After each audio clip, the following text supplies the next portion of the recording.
Hi girls, in this lesson we're going to be looking at combining special angles, reduction formulae and identities. It's not completely new, you've done all these aspects separately, you just haven't always combined them. So I'm going to do 4 basic examples and then 2 examples that combine special angles and reduction as well as identities. The whole point of me experimenting with this video type lesson is in the hopefully unlikely event that our school does have to close because of the COVID-19 virus, we can still continue with lessons and make sure that we don't fall behind. But also it's a way for me just to make sure we are still learning during class. Right, so example 1, and the beauty of a video like this as well is that you can just pause it at any point if you feel I'm going too fast, or you can rewind it to catch up on a concept you might have missed, or whatever the case is. Right, so cos squared 150, we're going to show that first as a bracket squared. It's always easier just to take the squared out when you're reducing, and you can put it back in later. Right, so it's going to be cos 180 degrees minus 30 degrees,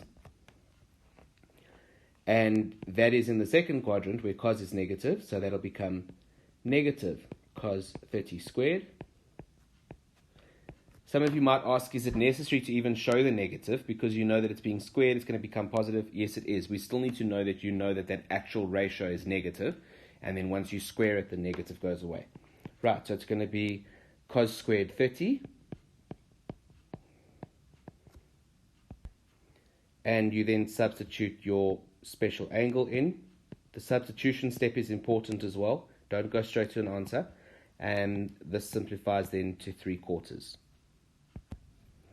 All right, example 2.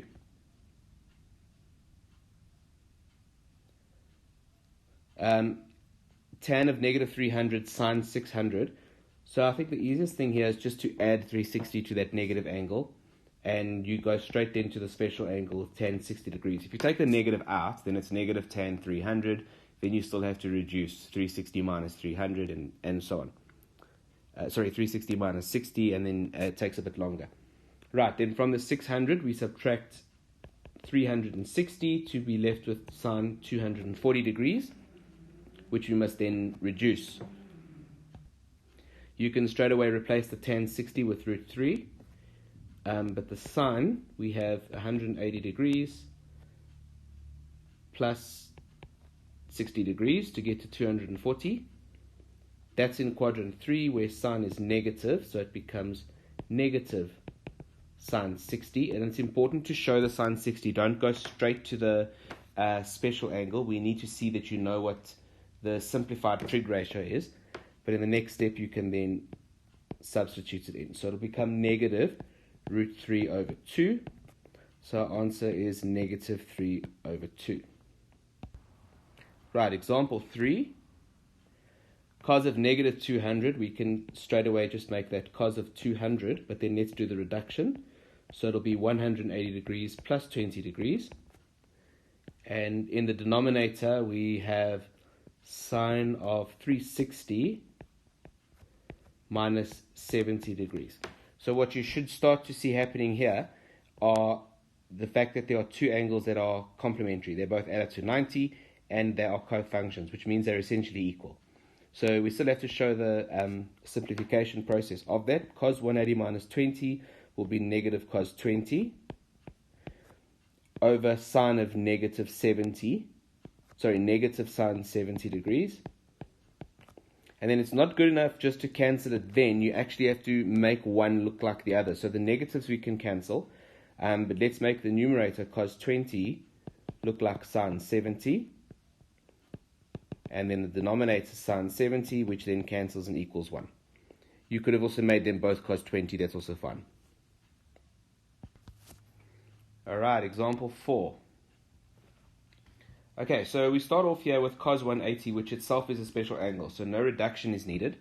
We can immediately replace that with negative 1.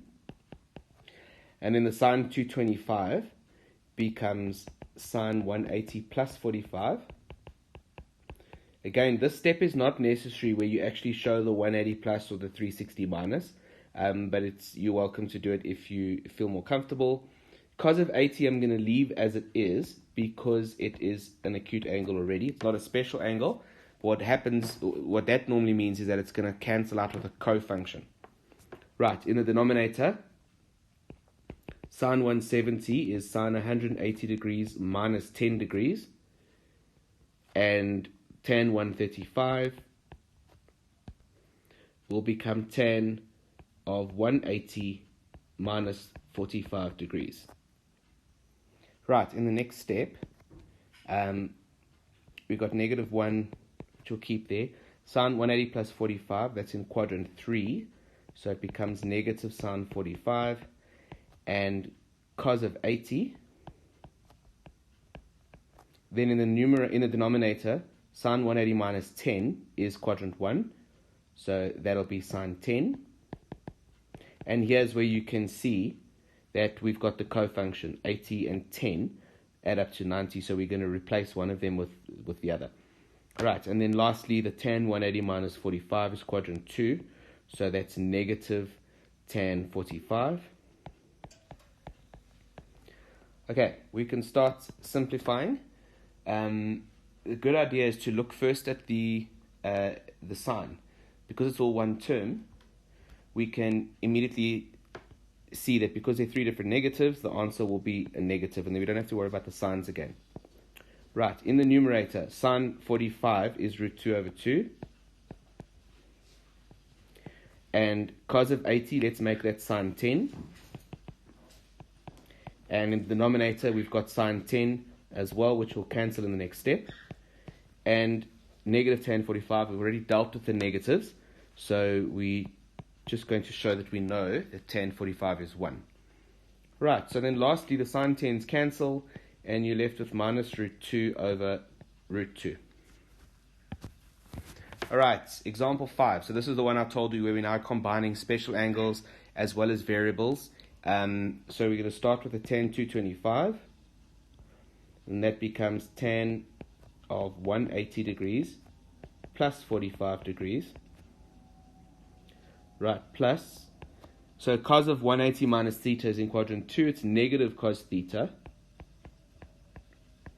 And sine of 90 plus theta is cos of theta.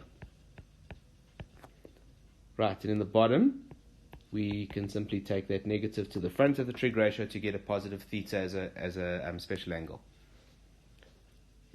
Alright, the tan 180 plus 45, that's quadrant 3, where tan is positive, so it's tan 45.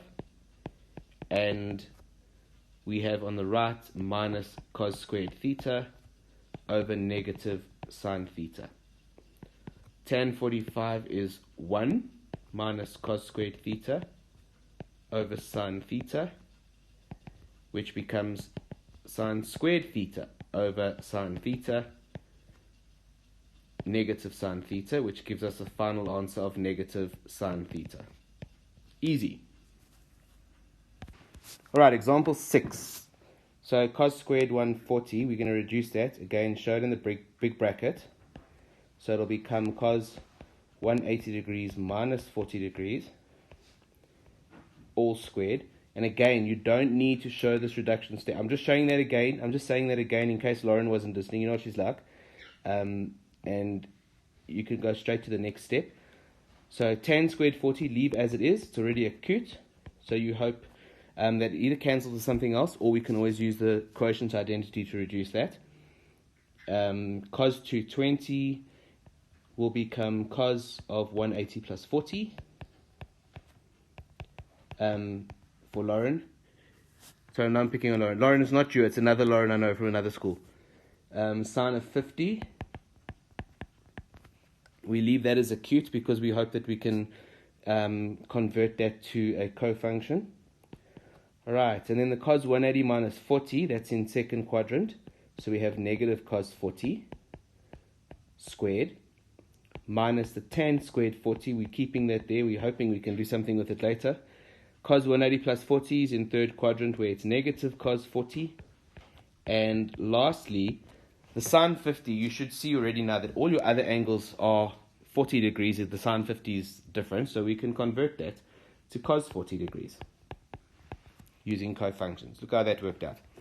Alright, then simplify. Cos squared 40, getting rid of the negative. Now the tan squared 40, there's no other tan squared 40 that it can cancel with. So use the quotient identity to express it in terms of sine and cos. So we have sine squared theta over cos, not theta, sine, I was just checking to see if you're watching. So it's sine squared 40 degrees over cos squared 40 degrees times negative cos squared 40 degrees. Right, so you should be able to see here that the two negatives will become positive. That negative and that negative will become positive. The cos squared 40 and that cos squared 40 will cancel. And so we have cos squared 40 plus sine squared 40, which, as you all intelligent girls know, is equal to 1. Alright, girls, and since you all know that such a flurry of examples always leads to homework, your classwork is exercise 6.8 on page 175, and you can do all of those. It's good practice for you, builds up stamina. And exercise 6.9 on page 175. No, sorry, that's 176. And you can do all of those as well. All right, and then that's the end of trig. So we'll be moving on to geometry once this is finished.